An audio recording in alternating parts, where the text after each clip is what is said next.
Hello and welcome to BQ Prime. A very good morning to all the viewers. I'm Hiral Dadia. Anupam Rasayan, that's the stock we're focusing on the back of the first quarter numbers that have been reported. Revenues are up around 12.5%. EBITDA is up around 2.8%. Margins have seen a downtick, 26.2 versus a 28.7. And the profits have seen a growth of around 24% during the quarter.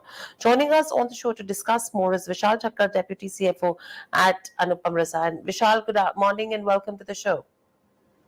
Hey, Hiral, good morning. Thank you for taking us on your channel. Always a Good to pleasure to come. speak to you. Vishal, my first question coming to you is overall, if I look at it, the numbers as compared to what the street was estimating, the revenue and the profit number, I would say actually only the revenue number has been slightly below the street estimates. However, a marginal uptick that's come in, specifically at the EBITDA front, margins have been slightly lower. Uh, how would you describe the quarter internally?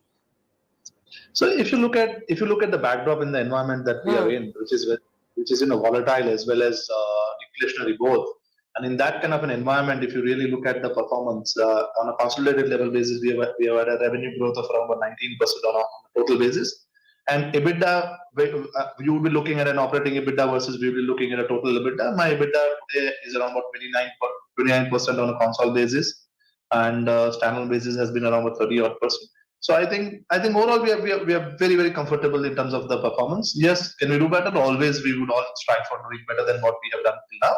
But I think from a backdrop that we are coming from, I think I would be very very satisfied with what we have Right. delivered today. Right. So, Vishal, overall, we've always heard the company guide a revenue growth of 25 to 30%. How far are we from there if you have to look at the current financial year now? Do you think it'll come immediately in the coming quarters, or how are you looking at it? So if you look at it, the annual number, I think we should be now +20 plus percent of growth we should be able to see this year as well. These are right now projections in terms of what we have been having a chat with the customers as well as whatever are our internal planning. I think that's what we should be looking at. Now, would we be going north of those 20s? Let's see where we end up with the 20s. Right. But yeah, So, and on the margin side, yeah, please go ahead. yeah, go ahead. Go ahead. And on the margin side, as we have said, that our numbers look pretty robust there. We have been, if you look at the inflationary environment, which was 2 years back, we had a number, we were able to maintain our margins. And now when it's a deflationary environment, we are able to maintain our margins. So if you really see, that's something which we can be very, very comfortable and confident about, and also very, very happy that the kind of business model that we evolved for us, I think we are doing pretty well on that side. Right. So, where are the challenges, Vishal, if I may ask you, that the industry as well as the company has been facing? Because this is not something which is absolutely company specific, it's across the industry. Sure. So, to understand the sector better, what would it be? So let me paint a picture more on the macro and two on the micro side. The macro side, what you are really seeing is the destocking of the inventory which has been built in the agrochem supply chain, and that's probably a couple of quarters that you can see that destocking would take its time. That's my estimate. I may be incorrect by a quarter or two, but that's what we are looking at.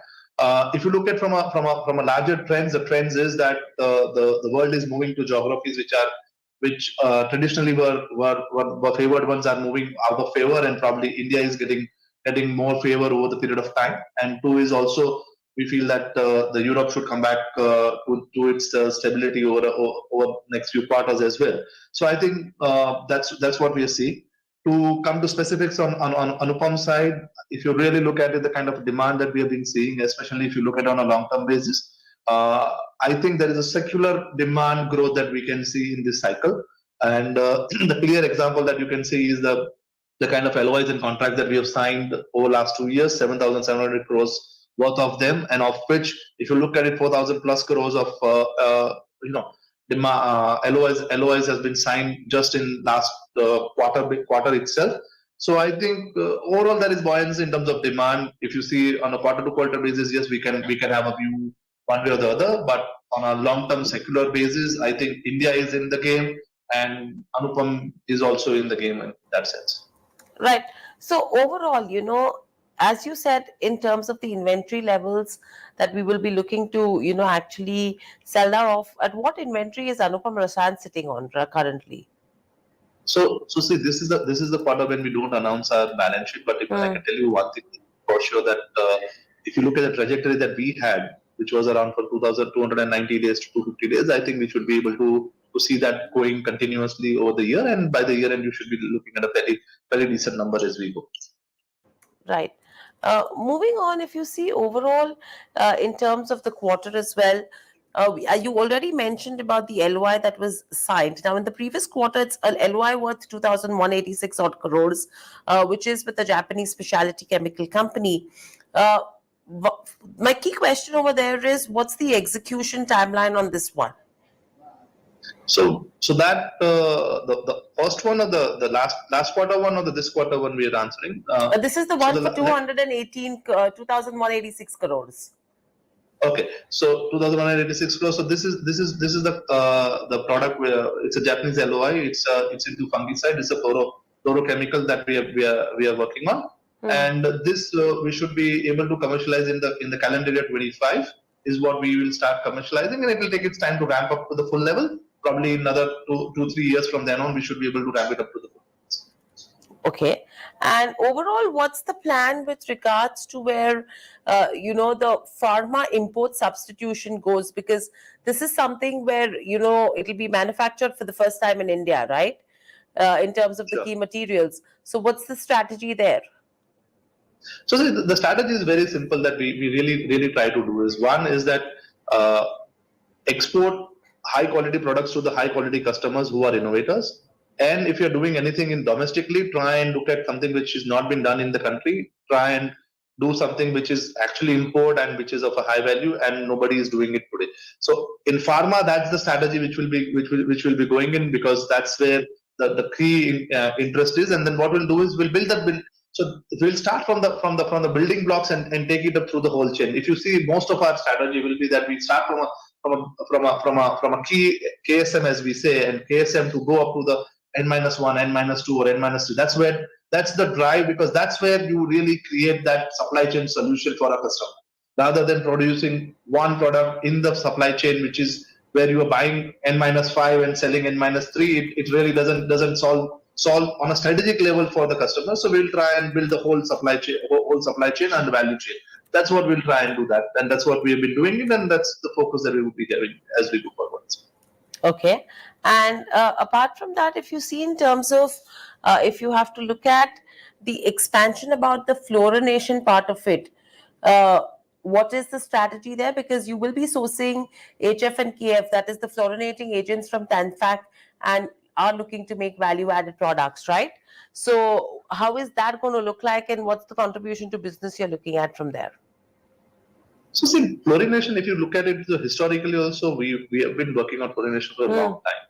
And a couple of years back also, fluorinated products used to be around about 12 to 15% of our revenue. But they were largely from the KF base, because it's a powder form. But if you really look at it now, products that we have developed over the last 4-5 years or 5-6 years are also having HF as the starting fluorinating agent, and HF is not easy to source, especially in India. There are only 4 manufacturers, of which 3 have it for their own self-consumption, and the one which is TANFAC is what we have acquired. So once we have acquired TANFAC, we will use that as a strong supply source and a supply security kind of a structure here, and use that to monetize our fluorination molecules that we have developed over the last 5-6 years. Today, if you look at the LOIs that we have signed, a lot of LOIs are having fluorination as one of the chemistries. And as we go, that's going to be a reasonable part of our demand growth that will come from, growth in the demand that will come from. Even the 2 new molecules that we commercialized this year, both are from the fluorination portfolio. Right. So overall, for how many years basis the LOIs that have been signed so far is the revenue visibility that we have? So typically these LOIs are anything between 5 to 7 years. So even if you take it at the 5 years and 7,700 crores of total LOIs, you can divide it by 5. We are talking about 1,700 odd crores of revenue that can come on the peak level. If every LOI was to mature on the same day of the peak, then it will be around 1,700 crores. revenue per annum that we can see from, Right. which would be typically 1.3, 1.4 times of my current revenue that I did last year. Okay. And from a manufacturing capacity capability perspective, what's the current utilization at the units that we have, and what's the kind of expansion you're looking at? So if you see the current capacity should be able to do around about 60 to 1700 crores of revenue from the current plants as well. And the three new plants that we have announced, which projects are underway, around 670 odd crores of capex. So if you add that up, then totally we should be able to do a revenue around about 3000 crores, give or take a couple of hundred crores plus or minus on that, depending on the product portfolio. But yeah, we should be able to do around 3000 crores of revenue from these assets. Right. And from the overall capex that was already planned, how much of it have you spent in FY23 and how much of it will be spent in FY24? So till now we have spent around 124 crores of capex for the capex announced, and we believe that in next 12 months, we plan that in next 12 months time we should be able to consume the capex that we have planned, and plan should be on stream from then on. Right. And overall, from the business vertical perspective, if you have to look at life science related specialty chemicals and the others, the divide is around 90-10. So are you expecting a change in mix happening over the next 3 to 4 years? So yeah, I think the growth will come from pharma, and from polymer. Polymer will be having a hyper growth compared to the agrochem. Agrochem will continue to grow, not that it would not grow, but the mix will tilt little in favor of pharma and polymers, because that's where the fluoro products are far more evenly divided between agro, pharma and polymers, and hence if I were to do one third as well, then the portfolio changes to that extent, and yes, we would have around about a decent contribution coming from agro, pharma and polymers as well, along with agro. Right. And from a geographic perspective, we've seen, Europe's share increase, though it was from 28, it's gone to 26, again come up to 30 in FY23. India has been reducing significantly now. So which are the regions where the company is going to start focusing on to derive its growth from? So see, historically, Europe has been and it will continue to be one of our key source of market as well. But if you look at Japan, Japan is becoming very interesting. If you look at the LOIs that we have signed, Japan has been one of the leading geography from where we have got the LOIs. And then if you add to that, America would be another one. The USA will come into play very significantly. We recently signed one of the LOIs in USA as well. And as you see, as you move further in future, I think these two geographies should start contributing decent amount of revenue for us as well. Right. So I think lots to look forward to as well. Thank you, Vishal, so much for joining us on the show and sharing those views. So, and this is an industry which is evolving really strongly in the last couple of years as well, and the growth is expected to continue from here on. So that's the management of Anupam Rasayan. That's all that we have in this session. Lots more lined up on the other side. Please stay tuned to BK Prime.